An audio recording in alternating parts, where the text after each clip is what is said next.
Hi hello learn with Ayishu എന്ന YouTube ചാനലിലേക്ക് എല്ലാവർക്കും വീണ്ടും സ്വാഗതം. നമ്മുടെ ഇന്നത്തെ ടോപ്പിക്ക് എന്താണെന്ന് നോക്കാം. നിങ്ങൾ സ്നേഹിക്കുന്ന പുരുഷന് നിങ്ങളല്ലാതെ വേറെ റിലേഷൻഷിപ്പ് ഒക്കെ ഉണ്ടെങ്കിൽ അത് തിരിച്ചറിയാൻ വേണ്ടിയിട്ട് പറ്റുന്ന കുറച്ചധികം സൈനുണ്ട്. ഏകദേശം ഒരു 6 സൈന്. ഈ 6 സൈന് എന്തൊക്കെയാണെന്നാണ് ഈ ഒരു വീഡിയോയിലൂടെ നമ്മൾ ഡീറ്റെയിൽഡ് ആയിട്ട് നോക്കാൻ വേണ്ടിയിട്ട് പോകുന്നത്. അപ്പോൾ നിങ്ങൾ എല്ലാവരും നിങ്ങളുടെ പാർട്ട്ണർ അല്ലെങ്കിൽ നിങ്ങളുടെ ലൈഫിലേക്ക് വരേണ്ട ഒരു വ്യക്തി ഉണ്ടല്ലോ, ആ ഒരു വ്യക്തിനെ തിരഞ്ഞെടുക്കുമ്പോഴത്തേക്കും കറക്റ്റായിട്ടുള്ള ആളെ തന്നെ തിരഞ്ഞെടുക്കാൻ വേണ്ടി എല്ലാവരും ഒന്ന് ശ്രദ്ധിക്കുക. അപ്പോൾ നമുക്ക് നേരെ നമ്മുടെ വീഡിയോയിലേക്ക് പോകാം. ഒന്നാമത്തെ പോയിന്റ് എന്ന് പറയുന്നത് ചേഞ്ചസ് ഇൻ അവൈലബിലിറ്റി ആണ്. അതായത് പണ്ടൊക്കെ നിങ്ങൾക്ക് വേണ്ടിയിട്ട് എപ്പോഴും സമയം കണ്ടെത്തി നിങ്ങളുടെ ഓരോ ആവശ്യങ്ങൾക്കും ഓടി വന്നുകൊണ്ടിരുന്ന ഒരു വ്യക്തി പെട്ടെന്ന് ആകെ തിരക്കാണ്, അല്ലെങ്കിൽ നിങ്ങൾ വിളിക്കുമ്പോഴത്തേക്കും ഒട്ടും ടൈമില്ല, ജോലിയുണ്ട്, അല്ലെങ്കിൽ എന്തെങ്കിലുമൊക്കെ ന്യായങ്ങളൊക്കെ ഇങ്ങനെ പറഞ്ഞിട്ട് ഒഴിഞ്ഞു മാറുന്നതായിട്ട് നിങ്ങൾക്ക് തോന്നാറുണ്ടോ?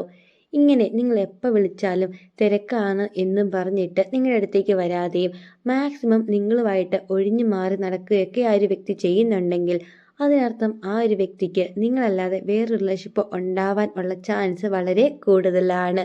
ഈ ഒരു ചാൻസ് അല്ലെങ്കിൽ ഈ ഒരു ഒറ്റ പോയിന്റ് കൊണ്ട് മാത്രം നമുക്കൊന്നും കൺഫേം ചെയ്യാൻ വേണ്ടി പറ്റത്തില്ല. ബാക്കിയുള്ള പോയിന്റ്സൊക്കെ എല്ലാവരും ഒന്ന് ശ്രദ്ധിക്കുക. എന്നിട്ട് മാത്രം നിങ്ങൾ ആ ഒരു വ്യക്തിനെ കറക്റ്റായിട്ടൊന്ന് ഐഡൻറ്റിഫൈ ചെയ്യുക. അപ്പോൾ ഇതാണ് നമ്മുടെ ഒന്നാമതായിട്ട് വരുന്ന പോയിന്റ്. രണ്ടാമത്തെ കാര്യം എന്താണെന്ന് നോക്കാം. രണ്ടാമതായിട്ട് വരുന്ന വേറെയൊന്നുമല്ല, ലാക്ക് ഓഫ് ഇൻറ്റിമസിയാണ്. അതായത് നിങ്ങളുമായിട്ട് ആ ഒരു വ്യക്തി എപ്പോഴും കുറച്ചൊരു ഡിസ്റ്റൻസ് കീപ്പ് ചെയ്യും.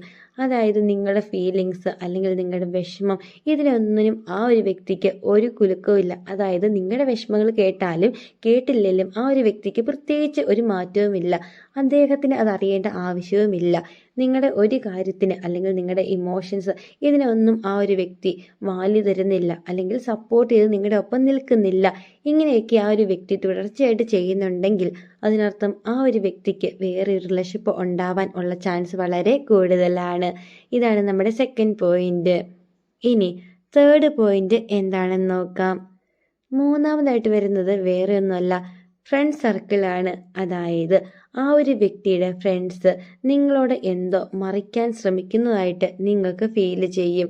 സപ്പോസ് നിങ്ങൾ ആ ഒരു വ്യക്തിയുടെ കാര്യം എന്തെങ്കിലും ആ ഒരു വ്യക്തിയുടെ ഫ്രണ്ട്സിനോട് ചോദിക്കുമ്പോഴത്തേക്കും അവരാകെ ഒന്ന് പതുങ്ങുന്നു. നിങ്ങളോട് പറയാൻ എന്തോ ഒരു മടി പോലെ, അല്ലെങ്കിൽ എന്തൊക്കെ ഒരു ഹൈഡ് ചെയ്യുന്നത് പോലെ നിങ്ങൾക്ക് തന്നെ ഫീൽ ചെയ്യുകയാണ്. നിങ്ങളോട് സംസാരിക്കാനൊക്കെ ആ വ്യക്തിയുടെ ഫ്രണ്ട്സിന് ഭയങ്കര ഒരു ബുദ്ധിമുട്ടായിരിക്കും. ആകെ ഒരു പാടുപെട്ട് ഒന്നോ രണ്ടോ വാക്ക് മാത്രം സംസാരിച്ചിട്ട് മാക്സിമം അവരെ നിങ്ങളുടെ അടുത്തുനിന്ന് ഒഴിഞ്ഞു മാറി പോകും. ഇങ്ങനെയൊക്കെ ആ ഒരു വ്യക്തിയുടെ ഫ്രണ്ട്സ് നിങ്ങളോട് കാണിക്കുന്നുണ്ടെങ്കിൽ അതിനർത്ഥം ആ ഒരു വ്യക്തിക്ക് ഒരു റിലേഷൻഷിപ്പ് ഉണ്ടാവാൻ ഉള്ള ചാൻസ് വളരെ കൂടുതലാണ്. ഇതാണ് നമ്മുടെ മൂന്നാമത്തെ പോയിന്റ്. ഇനി നാലാമത്തെ സൈന് എന്താണെന്ന് നോക്കാം. നാലാമതായിട്ട് വരുന്ന വേറെ ഒന്നുമല്ല, ഫോണാണ്. അതായത് നിങ്ങൾ കാണാതിരിക്കാൻ വേണ്ടിയിട്ട് ആ ഒരു വ്യക്തിയുടെ ഫോണിൽ ലോക്കും കാര്യങ്ങളൊക്കെ സെറ്റ് ചെയ്യുന്നു. ഏതെങ്കിലും ഒരു കോളൊക്കെ വരുമ്പോഴത്തേക്കും നിങ്ങൾ എടുക്കാൻ വേണ്ടി ചെല്ലുമ്പോഴത്തേക്കും ഓടി വന്നിട്ട് ആ ഒരു വ്യക്തി ആ ഫോൺ എടുക്കുന്നു, കട്ട് ചെയ്യുന്നു. പിന്നെ ഫോൺ എന്ന് പറയുന്നത് ഓരോരുത്തരുടെ പേഴ്സണൽ ആയിട്ടുള്ള പ്രൈവസിയും കാര്യങ്ങളൊക്കെയാണ്. അതിലിങ്ങനെ ഒളിഞ്ഞു പോയി നോക്കുന്നതൊന്നും അത്ര നല്ല കാര്യമല്ല. എന്നിരുന്നാലും എപ്പോഴും ആ ഒരു വ്യക്തിയുടെ ഫോൺ നിങ്ങളിൽ നിന്ന് ഹൈഡ് ചെയ്യുന്നു. എന്തൊക്കെയോ ഒരു പേടി പോലെ പുതിയ ഫോൺ കോളും കാര്യങ്ങളൊക്കെ വരുമ്പോഴത്തേക്കും ഇങ്ങനെയൊക്കെ ആ ഒരു വ്യക്തി ഏത് സമയം കാണിക്കുന്നുണ്ടെങ്കിൽ അതിനർത്ഥം ആ ഒരു വ്യക്തി എന്തൊക്കെയോ നിങ്ങളിൽ നിന്നും ഹൈഡ് ചെയ്യാൻ വേണ്ടിയിട്ട് ശ്രദ്ധിക്കുന്നു. അപ്പോൾ ആ ഒരു വ്യക്തിക്ക് റിലേഷൻഷിപ്പ് വേറെ ഉണ്ടാവാൻ ഉള്ള ചാൻസും വളരെ കൂടുതലാണ്. ഇതാണ് നമ്മുടെ നാലാമത്തെ കാര്യം. ഇനി അഞ്ചാമത്തെ കാര്യം എന്താണെന്ന് നോക്കാം. അഞ്ചാമതായിട്ട് വരുന്ന വേറെയൊന്നുമല്ല, ഇൻകൺസിസ്റ്റൻ്റ് സ്റ്റോറീസ് ആണ്. അതായത് നിങ്ങൾ ആ ഒരു വ്യക്തിയുടെ കാര്യങ്ങൾ എന്തെങ്കിലുമൊക്കെ ചോദിക്കുമ്പോഴത്തേക്കും ഫുള്ള് കള്ളം പറയുന്നതായിട്ട് നിങ്ങൾക്ക് തന്നെ തോന്നുകയാണ്. എന്തൊക്കെയോ നിങ്ങളിൽ നിന്ന് മാക്സിമം ആ ഒരു വ്യക്തി ഹൈഡ് ചെയ്ത് വെക്കുന്നു. എന്തൊക്കെയോ നിങ്ങൾക്ക് തന്നെ മനസ്സിലാകുന്നുണ്ട്. എന്തൊക്കെയോ എവിടെയൊക്കെ ഒരു മിസ്റ്റേക്കും കാര്യങ്ങളൊക്കെ ഉണ്ട് ആ ഒരു വ്യക്തി നിങ്ങളോട് പറയുന്നതെന്ന് നിങ്ങൾക്ക് തന്നെ ഫീൽ ആകുകയാണ്. ഇങ്ങനെയൊക്കെ ആ ഒരു വ്യക്തി നിങ്ങളുടെ അടുത്ത് കാണിക്കുന്നുണ്ടെങ്കിൽ അതിനർത്ഥം ആ ഒരു വ്യക്തിക്ക് വേറെ റിലേഷൻഷിപ്പ് ഉണ്ടാവാനുള്ള ചാൻസ് വളരെ കൂടുതലാണ്. ഇതാണ് അഞ്ചാമത്തെ കാര്യം. ഇനി ആറാമത്തെ കാര്യം എന്താണെന്ന് നോക്കാം.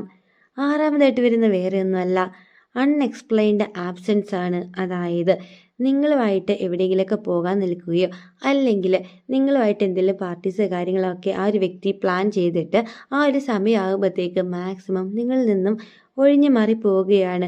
എന്തെങ്കിലുമൊക്കെ തിരക്കോ അല്ലെങ്കിൽ എന്തെങ്കിലുമൊക്കെ കാര്യങ്ങളൊക്കെ പറഞ്ഞിട്ട് നിങ്ങളുടെ അടുത്തേക്ക് വരാതെ മാക്സിമം ആ ഒരു വ്യക്തി ഒഴിഞ്ഞു മാറി പോവുകയാണ്.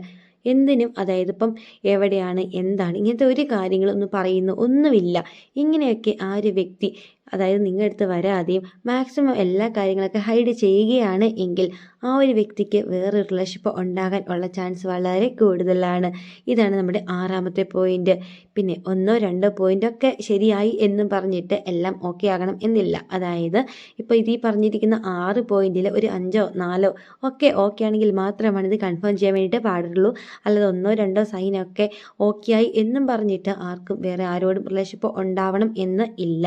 അപ്പോൾ ഇന്നത്തെ വീഡിയോ എല്ലാവർക്കും ഒരുപാട് യൂസ്ഫുള്ളായി തന്നെ വിചാരിക്കുന്നു. വീഡിയോ ഇഷ്ടം തീർച്ചയായിട്ടും നമ്മുടെ ചാനൽ സബ്സ്ക്രൈബ് ചെയ്യണം, സപ്പോർട്ട് ചെയ്യണം. അതേപോലെ തന്നെ വീഡിയോക്ക് ലൈക്കും കൂടി ചെയ്യണേ. അപ്പോൾ അടുത്ത ദിവസം ഇതിൽ നല്ലൊരു ടോപ്പിക്കായിട്ട് നമുക്ക് വീണ്ടും കാണാം. Thank you for watching.